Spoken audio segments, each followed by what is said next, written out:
Before the sun rose over Los Angeles, while the city lights still flickered and the streets smelled of rain and concrete, a skinny boy pushed a rusted garbage cart down an alley.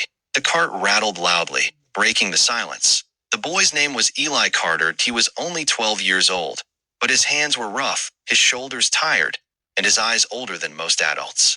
Every morning at 4:30 a.m., Eli collected discarded cardboard, plastic, and scrap metal behind restaurants and apartment complexes. Some days, he earned $15. Some days, nothing. But every day, he went to school.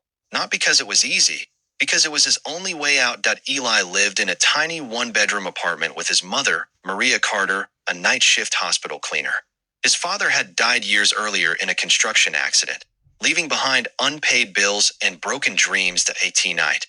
When his mother slept, Eli sat at the kitchen table under a flickering bulb. Instead of video games or cartoons, he studied numbers. He learned math from books thrown away, old SAT guides, college algebra textbooks, even a torn calculus manual missing its cover. He rescued them from trash piles, cleaned the pages, and read them like treasure. Numbers made sense to him. They didn't judge his clothes. They didn't laugh at his smell. They always had answers. At Jefferson Middle School, Eli was known by one cruel nickname: Trash Kid. Students whispered when he walked by, "Why does he even come here? He smells like garbage. Bet he's failing everything." Teachers, overwhelmed and distracted, rarely noticed him. His grades were average, not because he wasn't smart, but because he finished tests quickly and spent the rest of the time drawing equations in the margins. Math class was the only place he felt alive. But even there, he stayed silent. Until one day changed everything. It was a cold Thursday morning when Ms. Thompson, the toughest math teacher in the school, walked in with a serious look. "Put your books away," she said. "Today, we try something different." She turned to the board and began writing.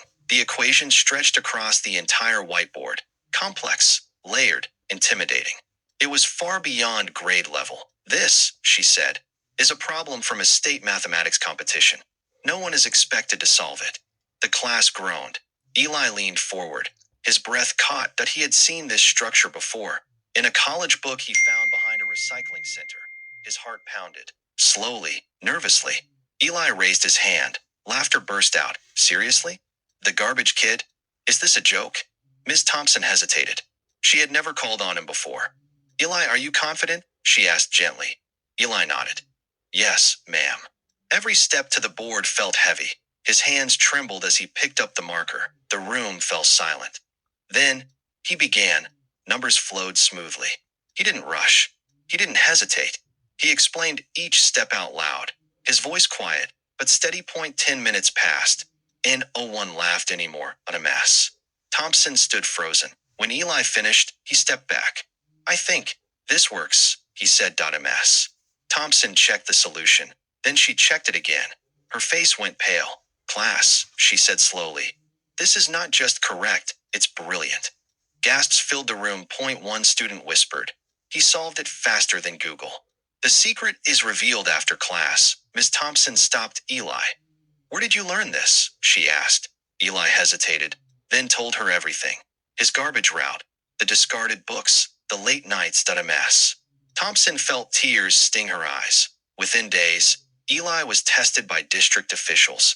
The results shocked everyone. Eli's math skills were 4 grade levels ahead. The principal called an emergency assembly, the assembly that changed everything. The entire school gathered in the gym. The principal spoke into the microphone.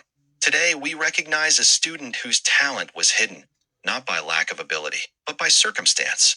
He called Eli to the stage. The same students who mocked him now stared in disbelief. "Eli Carter is a mathematical prodigy," the principal continued.